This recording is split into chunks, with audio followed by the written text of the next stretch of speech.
Magandang araw mga madlang people. Ngayong araw nga pala ituturuan ko kayo kung paano magbulkit gamit ang butane. At yan nga pala ang butane na gagamitin natin sa pagbubulkanizing. Ito kasi sa aming shop ay wala pa kaming dikuryente na pang gamit sa pagbubulkit. At dahil Pinoy tayo, marunong tayong maghanap ng paraan para mas mapadali natin yung ating mga gagawin. Kaya yan, butane muna yung gagamitin natin. Dati rin kasi gumagamit kami ng krudo, gasolina, at kung ano-ano pa. Yun nga lang, matagal na matagal para matapos yung pagbubulkanize. Halos 1 oras din yun. Pero ngayon, nung naimbento namin to, napakadali na lang.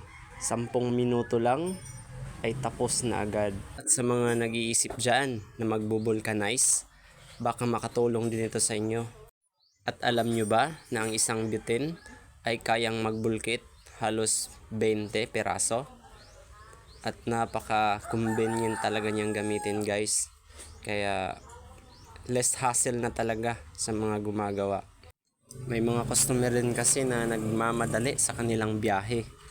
Yun nga lang, hindi naman talaga maiwasan na maplat yung mga gulong ng motor natin.